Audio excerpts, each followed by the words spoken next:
All right, so if you would recall, our goal is to go around the unit circle and find the coordinates in a quadrant angle and the 30, 45, and 60-degree reference angles in all four quadrants. We just found out that in a 30-degree, 30, 60, 90 right triangle, opposite the 30 is a 1/2 when the hypotenuse is 1, and then the adjacent to the 30 will be a root 3/2. The three sides are going to be a 1/2, a square root of 3/2, and the 1 in a 30, 60, 90 triangle. That's going to give us two sets of coordinates in each of the four quadrants. So that one triangle is telling us like 8 things. So let's remind ourselves about how to draw our unit circle. So first of all, I'm going to decide where my center is, and I'm going to find my radius going all the way around, and I want to find half of that. Remember, one of the things that we're looking for is where halfway is. And now I'm going to draw my unit circle. So I'm going to take my fancy, I'm going to show off my fancy unit circle finding thing, or circle drawing machine. I'm going to locate the center, and then I'm going to reduce its size to where I want it. And fine adjustments.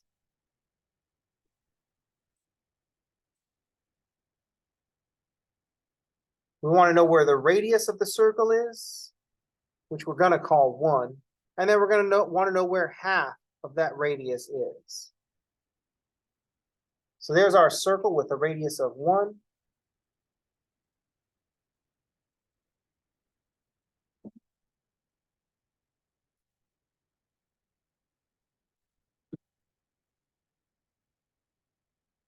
And then we have half of the circle all the way around. Now I'm going to put in my axis.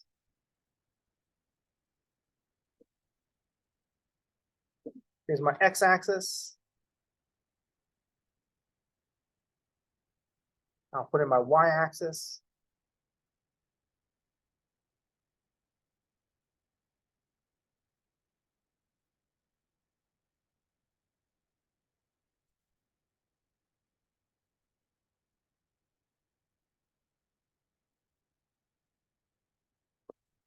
And our first handy tip of the day when drawing a unit circle is that the circle goes first, then the x and y axis on afterwards. We know some of these locations already. At the quadrants, they're easy to find because it's a circle of radius 1.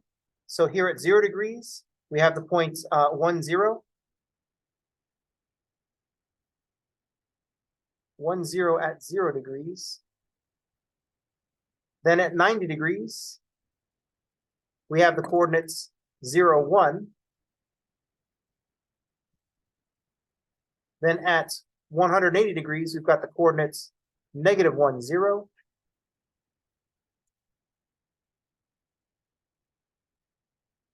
At 270 degrees, we have the coordinates 0, -1. And then back up to 1, 0 at 360 degrees.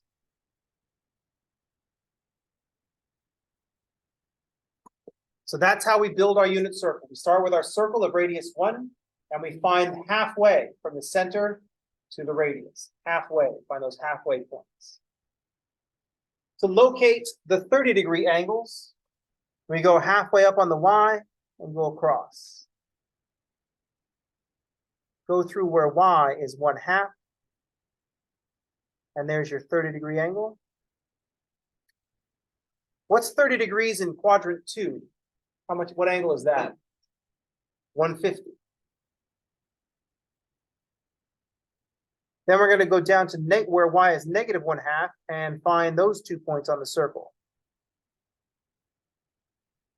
What's 30 degrees in quadrant 3?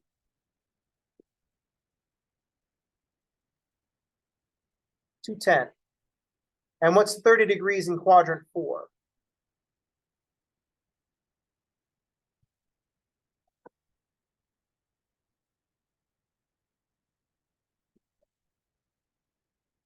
If we think about the right triangle that we put in there,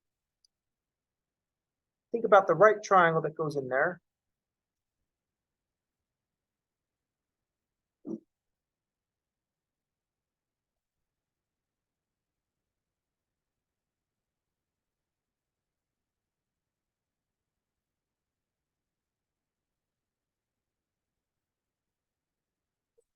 The hypotenuse is the radius of the circle, so that's where we get the 1.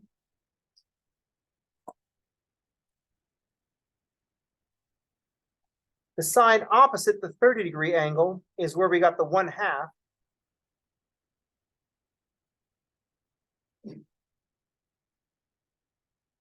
And the side adjacent to the 30-degree angle is √3/2.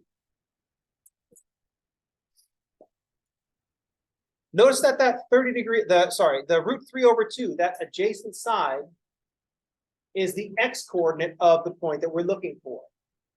So on the unit circle at 30 degrees, the x-coordinate is √3/2. And the y-coordinate is the opposite side, so that y-coordinate is at 1/2. So the coordinates here at 30 degrees are √3/2 and 1/2.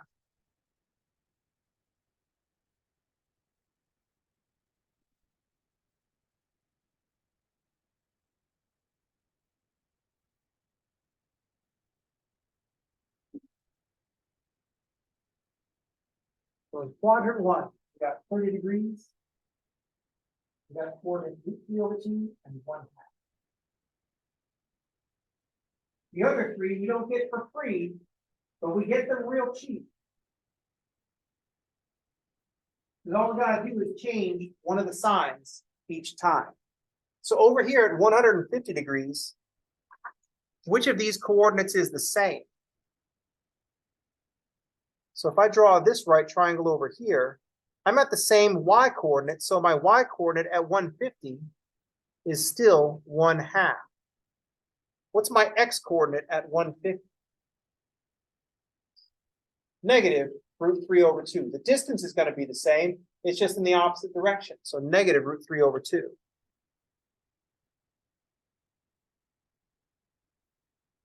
If I drop this down to 210, if I go down to 210, if I draw this right triangle, kind of copied over here, now my x-coordinate is going to be the same. But what's my y-coordinate going to be? Negative 1/2. That's how we found it in the first place. I said this 1/2 will help us, so I'm going to go to negative 1/2. And the x-coordinate is still negative √3/2. And then if I cruise over to the 330, what's the x-coordinate here?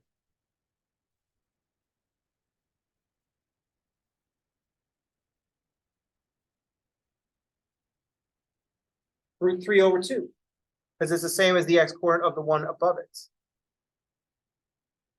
And what's the y-coordinate down here? Negative 1/2.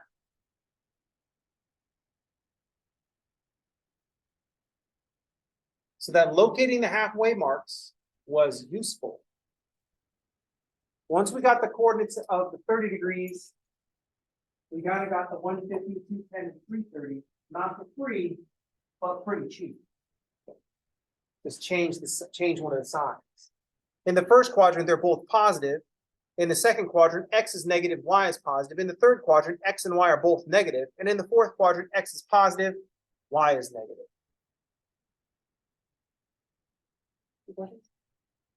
How's everybody okay? I've just asked you to remember all these coordinates all the way around, and you all already know where this is headed.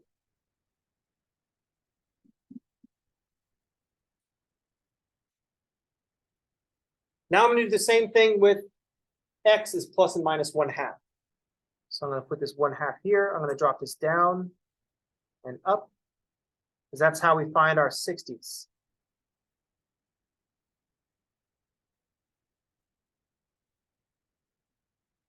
So I've got 60 degrees in first quadrant. What's 60 degrees in the second quadrant? How much is that?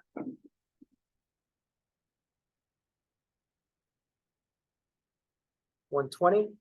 60 degrees in the third quadrant? 240.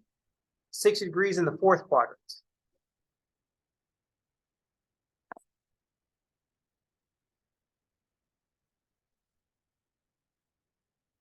So now we're just going to go around and find the coordinates of these 4 points, the 60 degrees in each of the 4 quadrants. What's the x coordinate at this point at 60 degrees? What's the x coordinate? I mean, how did we find it in the first place? What's the x coordinate there?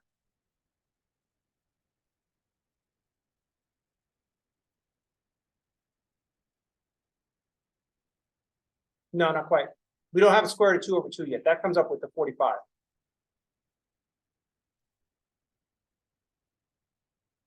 Notice that what's opposite the 30 will be adjacent to the 60.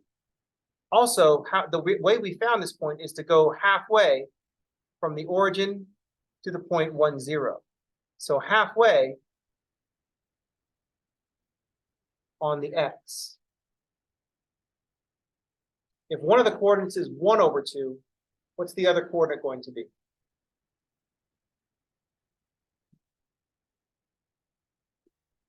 Square root of 3 over 2. What's opposite 60 is adjacent to 30. What's opposite 30 is adjacent to 60. So 30 has coordinates root 3 over 2 and 1/2. 60 has coordinates 1/2 and root 3 over 2. Patterns will help us. Down here at 300 degrees, what's the same? 300 degrees is 60 degrees in the fourth quadrant. What's the x coordinate down here?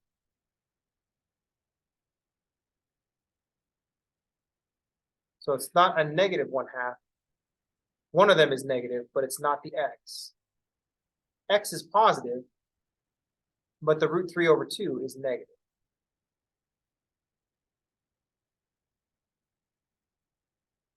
So notice that in both of the 330 and the 300, the x is positive and the y is negative, because in the fourth quadrant, x is positive, y is negative.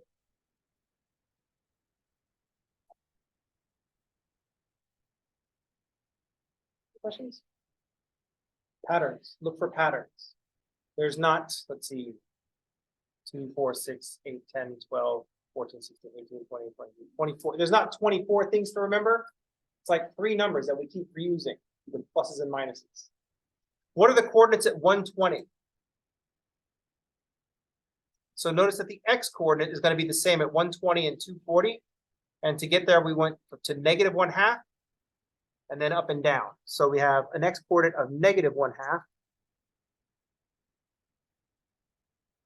Is the y coordinate at 120 positive or negative? It's positive, and what's the value going to be? Root 3 over 2. That's the other value that we have, root 3 over 2. Down here at 240, the x coordinate is still negative 1/2. Is the y coordinate positive or negative? Negative in the third quadrant. And what's the value?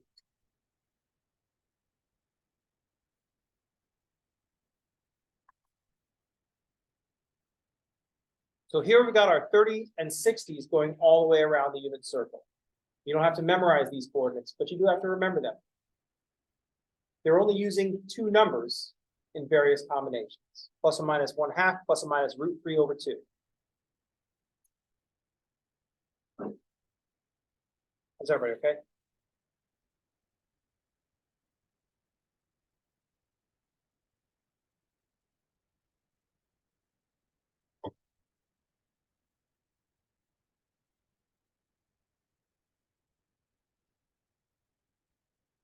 See, we knew this was going to be fun because we were studying trigonometric functions, and fun is like right in the title.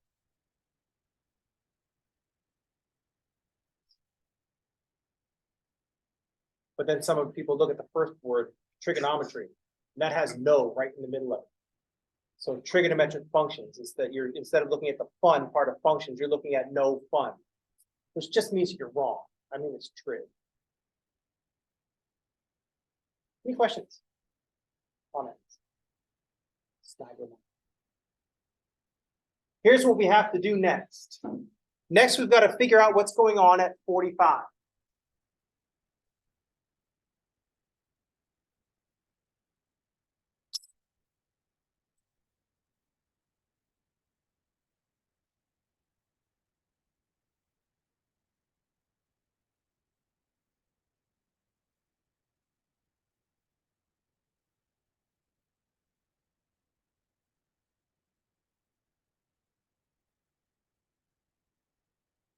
Now we need to know about 45 degrees in quadrants 1, 2, 3, and 4. And we're going to do the same thing. We're going to pull out a right triangle, solve that right triangle, and convert that information back into coordinates so that we can get the 45-degree reference angles, find the coordinates of the 45-degree reference angles going all 4 quadrants.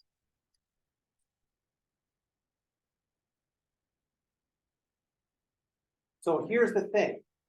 If I give you the triangle that you need to solve and then solve the triangle with you, and we do this all together like right now, then all of trigonometry will like instantly make sense.